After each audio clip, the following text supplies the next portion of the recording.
She teased the Duke as she always had, with that effortless confidence that came from years of knowing she could.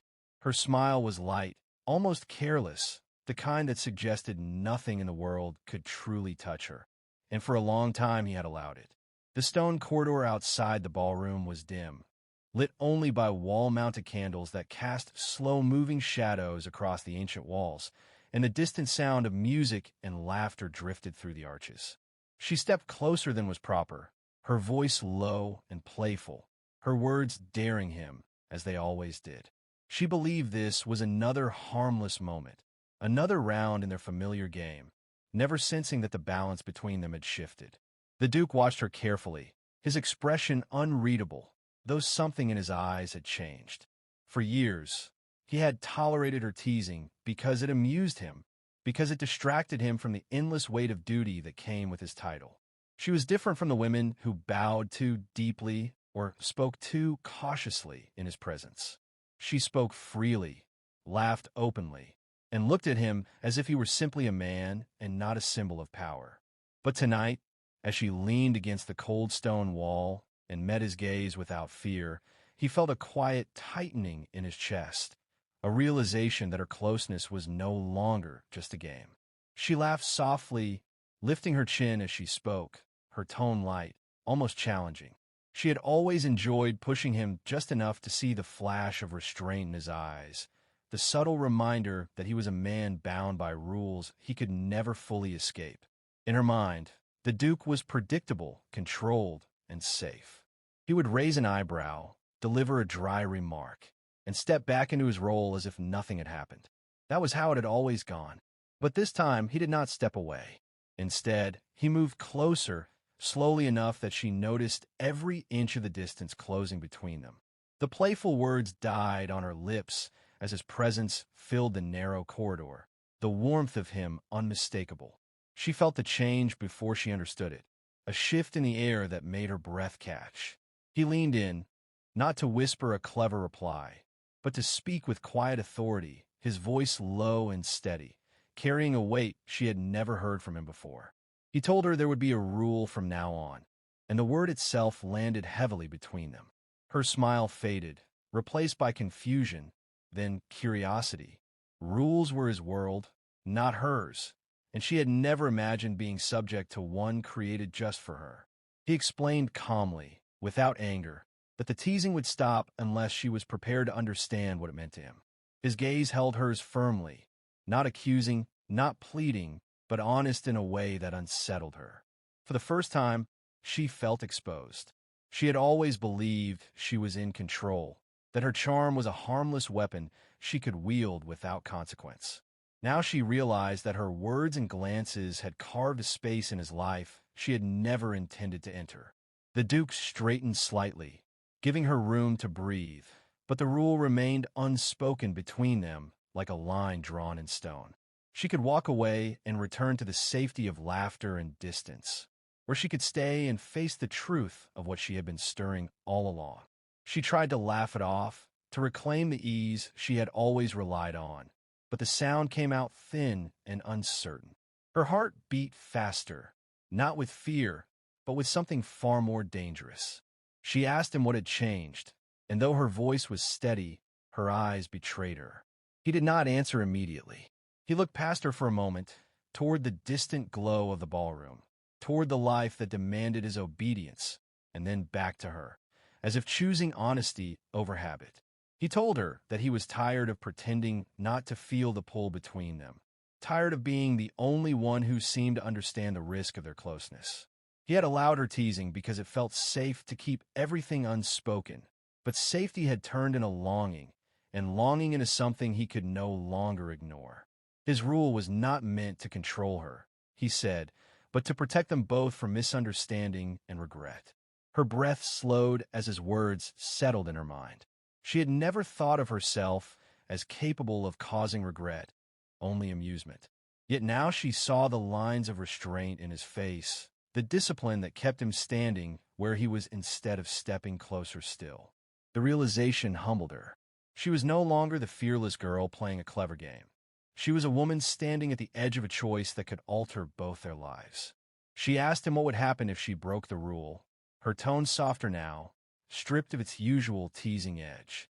He met her question with steady calm, telling her that if she crossed that line again, it would have to be with intention, not playfulness. There would be no pretending, no half-smiles meant to provoke without consequence. If she reached for him again, it would mean she was ready to face what followed. Silence stretched between them, thick and electric. She felt the weight of his expectation, but also the freedom of honesty he had offered her. For the first time, he was not simply reacting to her, but inviting her to choose. The corridor felt smaller, the walls closer, as if the world beyond them had faded away. She realized that this moment, quiet and unremarkable to anyone else, would linger in her memory no matter what she decided. Slowly, she nodded, acknowledging the rule and the truth behind it. She stepped back, creating the distance he had given her moments before, and offered a small, sincere smile that held none of her usual mischief. The Duke inclined his head, accepting her response without triumph or disappointment, only respect. As they turned back toward the ballroom, walking side by side, but no longer touching, she knew that something irreversible had begun. The music swelled as they re-entered the light, and to the watching crowd, nothing seemed different. They appeared as they always had, composed and distant, bound by courtesy and rank. But beneath the surface, a new understanding had taken root, one built not on teasing and unspoken tension, but on choice and consequence. And as she took her place among the guests, she felt a strange mixture of loss and anticipation, knowing that the game she had loved was over, and something far more powerful had taken its place. When the night finally ended and the last guest drifted away beneath the pale glow of carriage lamps, she found herself unable to sleep. The Duke's words replayed in her mind with unsettling clarity, not sharp or cruel, but calm and deliberate, as if he had been preparing to say them for a long time. She lay awake, listening to the quiet sounds of the estate settling into silence, aware that something within her had shifted. The ease with which she had once worn her confidence now felt unfamiliar, like a dress that no longer fit quite right. Morning arrived with soft light spilling through tall windows, and with it came the return of routine. Servants moved through the halls, doors opened and closed, and life resumed its orderly rhythm. She told herself that nothing had truly changed, that a single conversation could not undo years of carefully maintained distance. Yet when she joined the household for breakfast, her eyes instinctively searched for him, and when she did not see him, she felt an unexpected ache of disappointment. The Duke, meanwhile, had risen early, retreating to his study before dawn. He sat at his desk, surrounded by ledgers and correspondence, though his attention drifted from the ink on the page to the memory of her standing before him in the corridor. Setting the rule had not been easy. It had been necessary. He had spent too many nights convincing himself that restraint was enough, that discipline could silence the quiet longing that had grown stronger with each encounter. But restraint without honesty had begun to feel like a lie.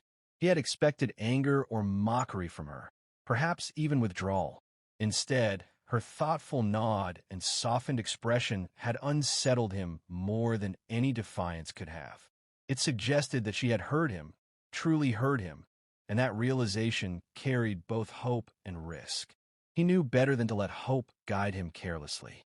His position demanded certainty, not wishful thinking. Days passed, and they crossed paths often, yet always with a new awareness between them. She no longer leaned in close or let her words dance teasingly around him. Instead, she spoke with measured warmth, her smiles genuine but restrained. Others might not have noticed the difference, but he did.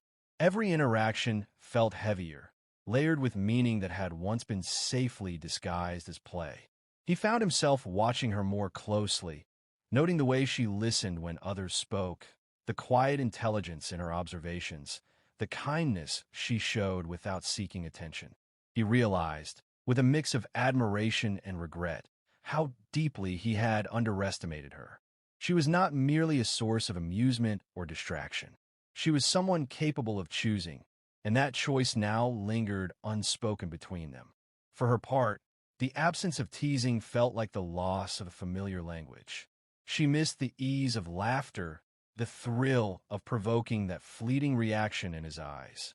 Yet she also felt a strange sense of respect for the boundary he had drawn. It forced her to confront her own intentions, to ask herself whether she had been hiding behind playfulness to avoid vulnerability.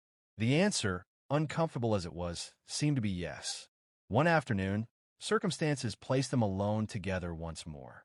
The estate's library was quiet, sunlight filtering through tall windows and illuminating rows of leather-bound books. She had come seeking a particular volume, only to find him already there, standing near the shelves with a book in hand. For a moment, neither spoke. The silence felt different from before, not awkward, but charged with awareness.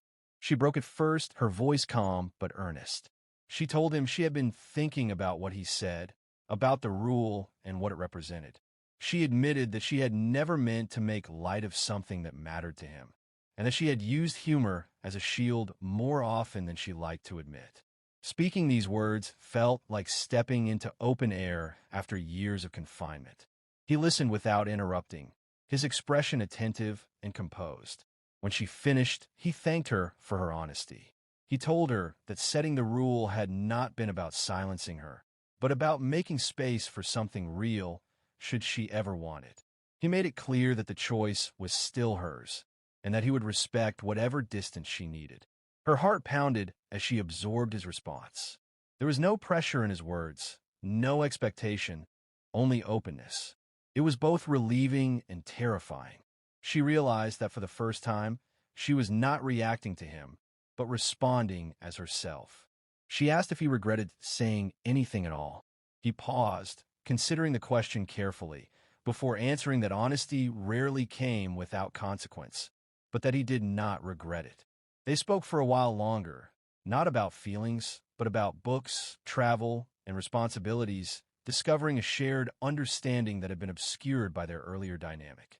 When they eventually parted, it was with a quiet sense of possibility rather than tension.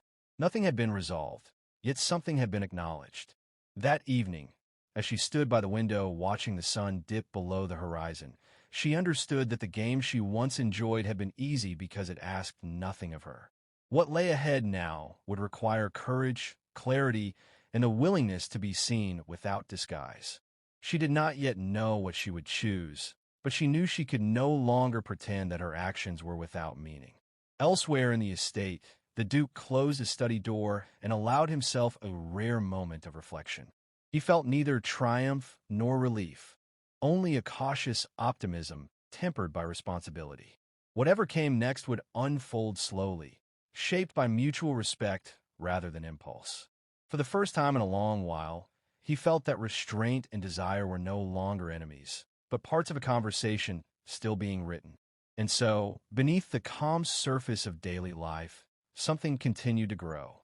It was not dramatic or obvious, but steady and deliberate, like a river carving its path through stone. Both of them sensed it, each in their own way, aware that the rule he had set was no longer merely a boundary, but the beginning of a choice that would soon demand an answer.